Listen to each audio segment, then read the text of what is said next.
ദൈവനാമത്തിന് മഹത്വം. Pastor Paul മലയടിയും ടീമും അവതരിപ്പിക്കുന്ന പുതുജീവൻ എന്ന പരിപാടിയിലേക്ക് പവർ വിഷൻ്റെ എല്ലാ മാന്യ പ്രേക്ഷകർക്കും സ്വാഗതം.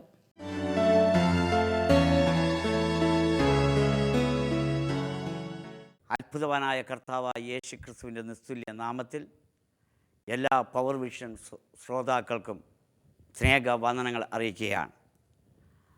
ഞങ്ങൾ ഇവിടെ പുതുജീവൻ പ്രോഗ്രാം ആരംഭിക്കുകയാണ്. ദൈവവചനത്തിൽ നിന്ന് ലൂക്കോസ് സുവിശേഷം 15-ാം അധ്യായത്തിൽ കർത്താവ് പറഞ്ഞ ഉപമ 11 മുതലുള്ള വാക്യങ്ങൾ. ഒരു മനുഷ്യന് 2 പുത്രന്മാർ ഉണ്ടായിരുന്നു.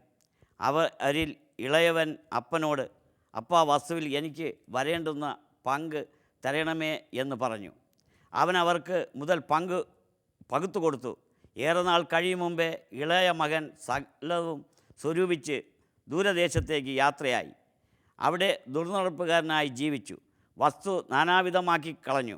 എല്ലാം ചിലവഴിച്ച ശേഷം ആ ദേശത്ത് കഠിന ക്ഷാമമുണ്ടായിട്ട് അവന് മുട്ടുവന്നു തുടങ്ങി. അവൻ ആ ദേശത്തിലെ പൗരന്മാരിൽ ഒരുത്തനെ ചെന്ന് ആശ്രയിച്ചു. അവനെ തൻ്റെ വയലിൽ പന്നികളെ മേയ്ക്കുവാൻ അയച്ചു. പന്നി തിന്നുന്ന വാളവര കൊണ്ട് വയറു നിറപ്പാൻ അവൻ ആഗ്രഹിച്ചു. എങ്കിലും ആരും അവന് കൊടുത്തില്ല. അപ്പോൾ സുബോധം വന്നിട്ട് അവൻ, എൻ്റെ അപ്പൻ്റെ എത്ര കൂലിക്കാർ ഭക്ഷണം കഴിച്ച് ശേഷിച്ചിരിക്കുന്നു, ഞാനോ വിശപ്പ് കൊണ്ട് നശിച്ചു പോകുന്നു. ഞാൻ എഴുന്നേറ്റ് അപ്പൻ്റെ അടുക്കൽ ചെന്ന് അവനോട്, അപ്പാ, ഞാൻ സ്വർഗത്തോടും നിന്നോടും പാപം ചെയ്തിരിക്കുന്നു. ഇനി നിൻ്റെ മകൻ എന്ന പേരിന് ഞാൻ യോഗ്യനല്ല. നിൻ്റെ കൂലിക്കാരിൽ ഒരുത്തനെപ്പോലെ എന്നെ ആക്കേണമേ എന്ന് പറഞ്ഞു. അങ്ങനെ അവൻ എഴുന്നേറ്റ് അപ്പൻ്റെ അടുക്കൽ പോയി. ദൂരത്ത് നിന്ന് തന്നെ അപ്പൻ അവനെ കണ്ട് മനസ്സലിഞ്ഞ് ഓടിച്ചെന്ന് അവൻ്റെ കഴുത്ത് കെട്ടിപ്പിടിച്ച് അവനെ ചുംബിച്ചു. മകൻ അവനോട്, അപ്പാ, ഞാൻ സ്വർഗത്തോടും നിന്നോടും പാപം ചെയ്തിരിക്കുന്നു. ഇനി നിൻ്റെ മകൻ എന്ന് വിളിക്കപ്പെടുവാൻ യോഗ്യനല്ല എന്ന് പറഞ്ഞു. അപ്പൻ തൻ്റെ ദാസന്മാരോട്, വേഗം മേൽത്തരമായ അങ്കി കൊണ്ടുവന്ന് ഇവനെ ധരിപ്പിപ്പിൻ, ഇവൻ്റെ കൈക്ക് മോതിരവും കാലിന് ചെരുപ്പും ഇടുവിൻ, തടിപ്പിച്ച കാളക്കുട്ടിയെ കൊണ്ടുവന്ന് അറുക്കുവിൻ, നാം തിന്ന് ആനന്ദിക്കുക. എൻ്റെ മകൻ മരിച്ചവനായിരുന്നു, വീണ്ടും ജീവിച്ചു, കാണാതെ പോയിരുന്നു, കണ്ടുകിട്ടിയിരിക്കുന്നു എന്ന് പറഞ്ഞു. ഈ വചനത്തിലൂടെ നമുക്ക് മനസ്സിലാകുന്നത്, നഷ്ടപ്പെട്ടു പോയ ഒരു യുവാവിനെക്കുറിച്ചുള്ള ഉപമയാണ് കർത്താവ് പറയുന്നത്. ഇന്ന് ലോകത്ത് നാം തിരക്കിയാൽ നഷ്ടപ്പെട്ടുകൊണ്ടിരിക്കുന്ന അനേകായിരങ്ങൾ നമുക്ക് കാണുവാൻ കഴിയും.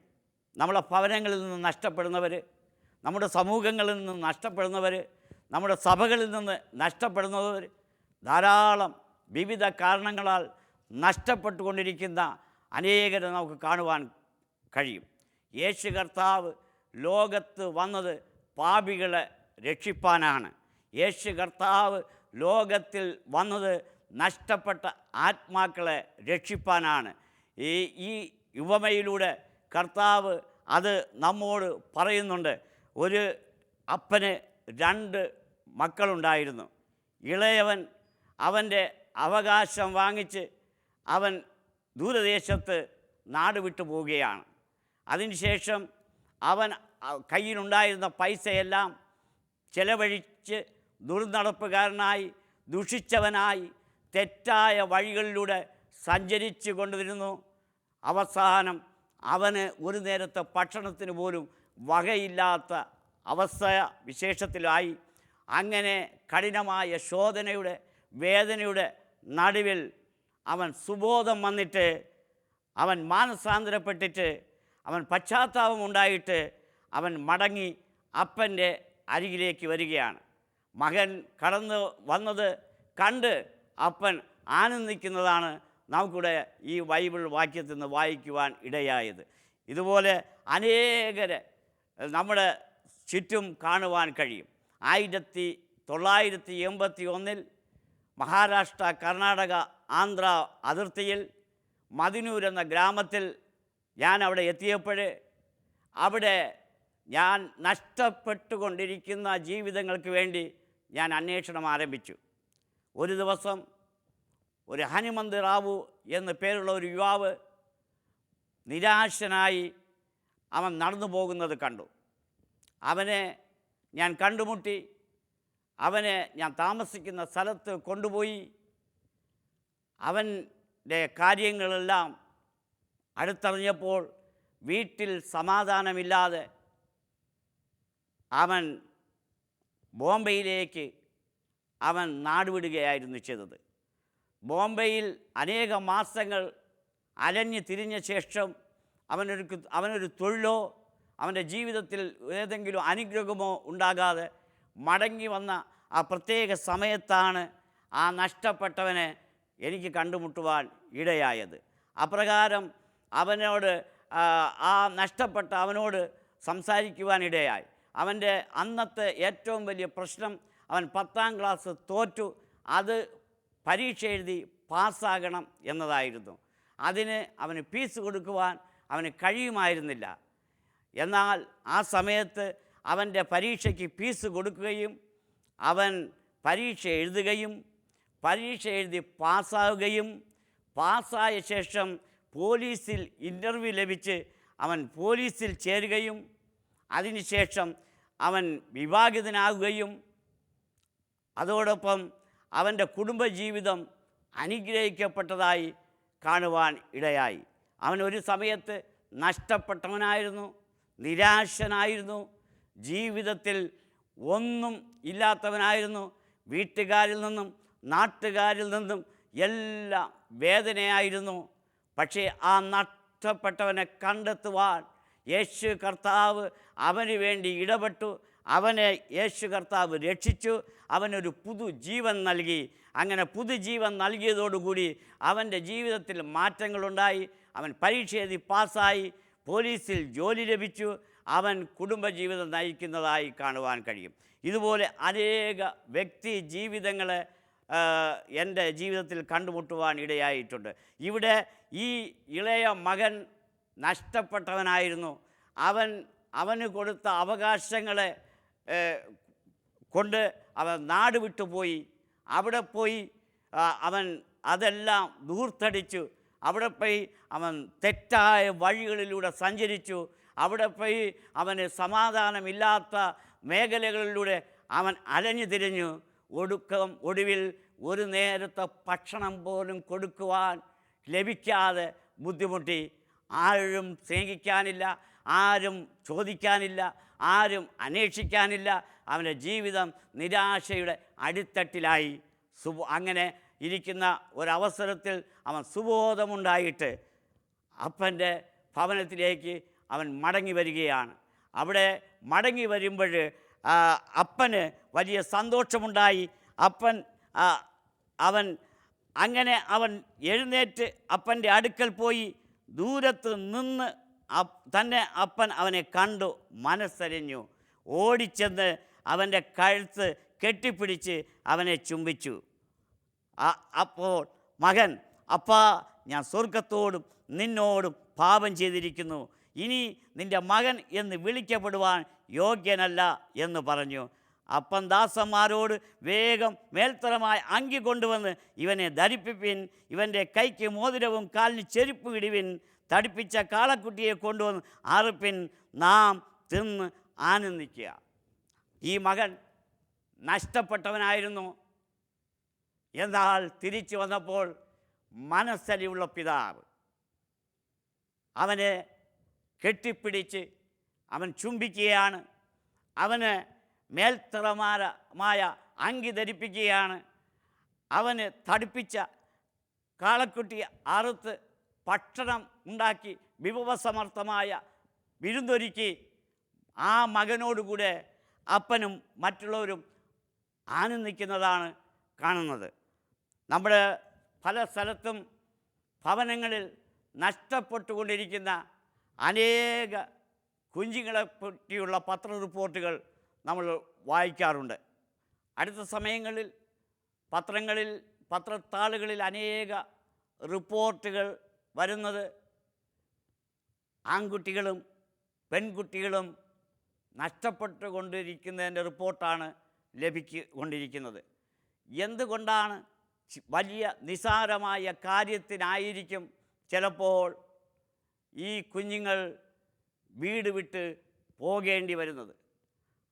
അത് നമ്മുടെ മാതാപിതാക്കളുടെ അശ്രദ്ധ കൊണ്ടോ നമ്മുടെ വേണ്ടപ്പെട്ടവരുടെ അശ്രദ്ധ കൊണ്ടോ അവരെ ഗൈഡൻസ് ചെയ്യുന്നവരുടെ അശ്രദ്ധ കൊണ്ടോ ഇങ്ങനെ നഷ്ടപ്പെട്ടുകൊണ്ടിരിക്കുന്ന ധാരാളം ആളുകളെക്കുറിച്ച് നമുക്ക് കാണുവാനിടയാകും. എന്നാൽ നഷ്ടപ്പെട്ടവരെ അവരുടെ നിരാശയിൽ നിന്ന്, നഷ്ടപ്പെട്ട അവസ്ഥയിൽ നിന്ന് അവരെ നേടിയെടുക്കുവാൻ ആത്മീയ ചിന്തകൾ, ആത്മീയ ബോധമുള്ളവരായി, ദൈവ മക്കളായി, ദൈവവിശ്വാസമുള്ളവരാക്കി മാറ്റുവാൻ നമ്മുടെയൊക്കെ പ്രവർത്തനങ്ങൾ, ദൗത്യങ്ങൾ ഏറ്റവും അത്യന്താപേക്ഷിതമാണ്. ഇന്ന് ഏറ്റവും ആവശ്യമായിരിക്കുന്നത് നന്മയ്ക്ക് വേണ്ടി, നല്ലതിനു വേണ്ടി പോരാടുന്ന ഒരു കൂട്ടം ജനങ്ങളെയാണ്. ജനങ്ങൾക്ക് എപ്പോഴും നന്മ ചെയ്യുവാനുള്ള, മറ്റുള്ളവർക്ക് നന്മ ചെയ്യുവാനുള്ള, നല്ല പ്രവൃത്തികൾ ചെയ്യുവാനുള്ള നിസ്വാർത്ഥമായ ജീവിതം നയിക്കുന്ന ഒരു കൂട്ടം ആളുകളെയാണ് ഇന്ന് സമൂഹത്തിന് ആവശ്യം. നല്ലത് ചെയ്യുക, നന്മ ചെയ്യുക, നീതിക്കായി നിൽക്കുക, ഇതാണ് നമുക്ക് ആവശ്യമായിരിക്കുന്നത്. യേശു കർത്താവ് ലോകത്തിൽ വന്നത് നീതിമാനെ രക്ഷിപ്പാനല്ല, പാപികളെ രക്ഷിപ്പാനാണ് അവൻ ലോകത്തിൽ കടന്നു വന്നത്.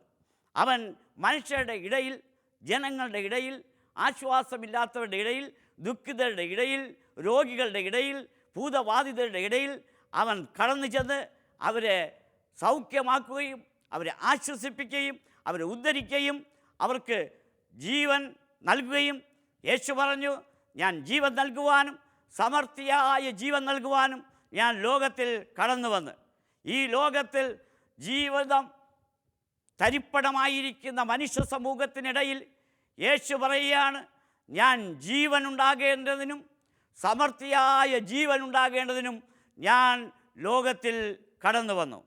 യേശു പറഞ്ഞു, ഞാൻ ജീവൻ്റെ അപ്പമാകുന്നു, സ്വർഗത്തിൽ നിന്ന് ഇറങ്ങി വന്ന ജീവൻ്റെ അപ്പമാണ് ഞാൻ.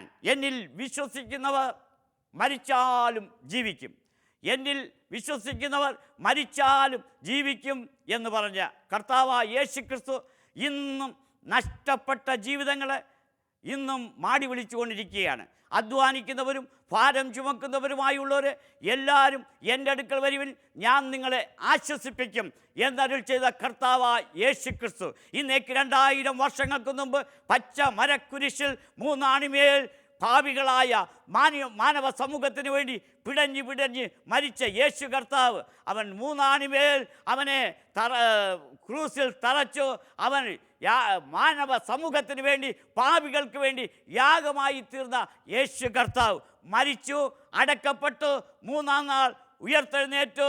ഇന്ന് സ്വർഗത്തിൽ പിതാവിൻ്റെ വലത്തുഭാഗത്തായിരിക്കുന്ന യേശു കർത്താവ് എത്രയും വേഗം വീണ്ടും അവനായി കാത്തിരിക്കുന്നവരെ കൂട്ടിച്ചേർക്കുവാനായി കടന്നു വരുന്ന യേശു കർത്താവ് പറഞ്ഞു, യോഹന്നാൻ്റെ സുവിശേഷം 14:18 പറഞ്ഞു, ഞാൻ നിങ്ങളെ അനാഥരായി വിടുകയില്ല, ഞാൻ നിങ്ങളെ അടുത്ത് വരുന്നു. യോഹന്നാൻ്റെ സുവിശേഷം 14-ാം അധ്യായം 1 മുതലുള്ള വാക്യത്തിൽ, നിങ്ങളുടെ ഹൃദയം കലങ്ങി പോകരുത്, നിങ്ങൾ പിതാവിൽ വിശ്വസിപ്പിൻ, എന്നിലും വിശ്വസിപ്പിൻ. ഞാൻ പോകുന്നത് നിങ്ങൾക്ക് ഭവനം ഒരുക്കുവാനാണ്. നമ്മുടെ കർത്താവ് വീണ്ടും വേഗം വരികയാണ്. അവനായി കാത്തിരിക്കുന്നവരെ അവൻ കൂട്ടിച്ചേർക്കുവാനായി വീണ്ടും വരുന്നു. നിങ്ങളുടെ ഹൃദയം കലങ്ങിപ്പോരുത്, പിതാവിൽ വിശ്വസിപ്പിൻ, എന്നിലും വിശ്വസിപ്പിൻ എന്ന് പറഞ്ഞ കർത്താവ്, നഷ്ടപ്പെട്ട ജീവിതമേ, നിരാശയിലായിരിക്കുന്ന ജീവിതമേ, സമാധാനമില്ലാത്ത ജീവിതമേ, ഇന്ന് യേശു നിങ്ങളെ മാടി വിളിക്കുകയാണ്. അവൻ്റെ സന്നിധിയിലേക്ക്, അവൻ്റെ തിരുസന്നിധിയിലേക്ക് നമ്മെ തന്നെ ആ നഷ്ടപ്പെട്ടു പോയ പുത്രൻ തിരിച്ചു വന്ന് പശ്ചാത്തപിച്ച് അപ്പനോട് കൂടെ ഒരുമിച്ച് പന്തിയിലിരുന്നത് പോലെ ആ കർത്താവ് ഇതാ നിങ്ങളെ മാടി വിളിക്കുകയാണ്. കടന്നു വരിക, അവൻ നിങ്ങൾക്ക് വിടുതൽ തരും, അവൻ നിങ്ങൾക്ക് ആശ്വാസം തരും. അവൻ്റെ ദയയും വിശ്വസ്തതയും കരുണയും നമ്മോട് കൂടെ ഇരിക്കും. നാം പ്രാർത്ഥിക്കാം. കരുണയുള്ള ദൈവമേ, സ്വർഗ്ഗസ്ഥ പിതാവേ, നിൻ്റെ കരുണയ്ക്കായി, ദയയ്ക്കായി, വിശ്വസ്തതയ്ക്കായി സ്തോത്രം ചെയ്യുന്നു. നൊമ്പരപ്പെട്ടിരിക്കുന്ന, ആശ്വാസമില്ലാതായിരിക്കുന്ന, രോഗികളായിരിക്കുന്ന, ദുഃഖിതരായിരിക്കുന്ന, രാത്രിയിൽ ഉറക്കം വരാത്ത ജീവിതങ്ങൾ, ഭയത്തിൻ്റെ ആത്മാവുള്ള ജീവിതങ്ങൾ, പൈശാചിക പോരാട്ടങ്ങളിൽ ബന്ധിക്കപ്പെട്ട ബന്ധനങ്ങൾ, ആ കെട്ടുകളെ അഴിക്കുവാൻ യേശു കർത്താവ് ഇപ്പോൾ തന്നെ അവരുടെ മേൽ അങ്ങ് അത്ഭുതം പ്രവർത്തിക്കുമാറാകണമേ. യേശുവിൻ്റെ കരം എല്ലാവരെയും തൊടുമാറാകട്ടെ. അവൻ എല്ലാവരെയും അനുഗ്രഹിക്കുമാറാകട്ടെ.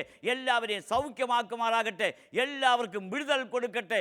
ആശ്വാസത്തിൻ്റെ കരം അവൻ്റെ ജനങ്ങളുടെ മേൽ തൊടുമാറാകട്ടെ. എല്ലാ കണ്ണുനീരും മാറ്റട്ടെ, വേദന മാറ്റട്ടെ. ആമീൻ. ഈ പ്രോഗ്രാം ശ്രദ്ധിച്ച ഏവരും നിങ്ങൾ ഞങ്ങളോട് ബന്ധപ്പെടുക. നിങ്ങളെ ദൈവം അനുഗ്രഹിക്കുമാറാകട്ടെ. ആമീൻ.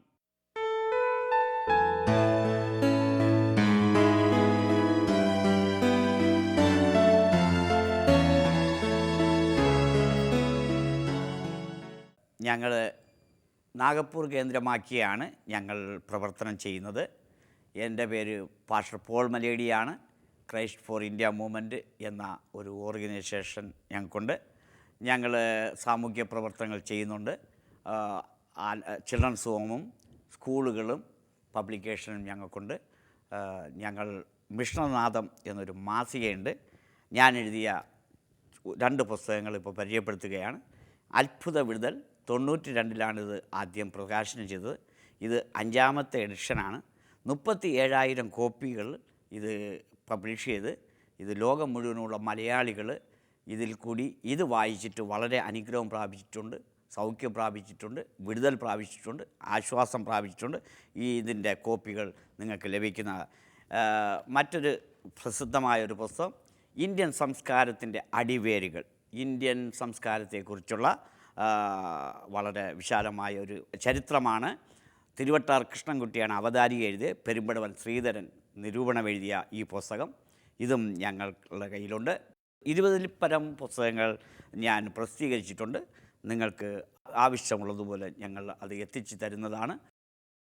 ഞങ്ങൾക്ക് പ്രാർത്ഥനാ കേന്ദ്രങ്ങളുണ്ട്. നാഗപ്പൂർ, മദിനൂരിലും ഞങ്ങൾ ഒരു കൂട്ടം ആളുകൾ എല്ലാ 24 മണിക്കൂറും ജനങ്ങൾക്ക് വേണ്ടി പ്രാർത്ഥിക്കുന്ന ഒരു ക്രമീകരണം ഞങ്ങൾക്കുണ്ട്. ഞങ്ങളോട് ഫോൺ വിളിച്ച് പ്രാർത്ഥന ആവശ്യപ്പെടുന്ന ധാരാളം പേരുണ്ട്. ഈ പുസ്തകങ്ങളിലൂടെയാണ് അപ്രകാരം അവർ അങ്ങനെ ഫോൺ വിളിക്കുന്നത്. എൻ്റെ നമ്പർ പോൾ മലേഡി 0812922145. മറ്റ് എൻ്റെ ഭാര്യയുടെ നമ്പർ അമ്മിണി മലേഡി 094911531615. ഇതിൽ ബന്ധപ്പെട്ടാൽ നിങ്ങൾക്ക് പ്രത്യേകം പ്രാർത്ഥിക്കുന്നതാണ്. ഞങ്ങളോടൊപ്പം പ്രാർത്ഥനയിൽ നിങ്ങൾക്കും പങ്കാളികളാകാം. നിങ്ങളുടെ ഏത് നീറുന്ന പ്രശ്നങ്ങളും ഫോൺ വഴിയോ കത്ത് വഴിയോ ഞങ്ങളെ അറിയിച്ചാൽ തീർച്ചയായിട്ടും ഞങ്ങൾ നിങ്ങൾക്ക് വേണ്ടി പ്രാർത്ഥിക്കുന്നതാണ്. ഞങ്ങൾ നോർത്ത് ഇന്ത്യയിൽ ചെയ്യുന്നത് കാട്ടുജാതികളുടെ ഇടയിൽ, ദുഃഖിതരുടെ ഇടയിൽ, പീഡിതരുടെ ഇടയിൽ കടന്നുപോയി അവർക്ക് എന്തെല്ലാം നിലയിൽ ആശ്വാസമാകാൻ കഴിയുമോ അപ്രകാരമൊക്കെ ഞങ്ങൾ ഈ പ്രവർത്തനം ചെയ്തുകൊണ്ടിരിക്കുകയാണ്. ഈ പ്രോഗ്രാമിൽ പങ്കെടുക്കുന്ന എല്ലാവർക്കും വീണ്ടും ഞങ്ങൾ നന്ദി അറിയിക്കുകയാണ്. പുതുജീവൻ പ്രോഗ്രാമിന് വേണ്ടി നിങ്ങൾ പ്രാർത്ഥിക്കുക. നിങ്ങൾ ഞങ്ങളുമായി ബന്ധപ്പെടുക. അടുത്ത എപ്പിസോഡിൽ വീണ്ടും നമുക്ക് കാണുന്നതുവരെ പ്രാർത്ഥനയിൽ ഓർക്കുക. ദൈവം അനുഗ്രഹിക്കുമാറാകട്ടെ. ആമീൻ.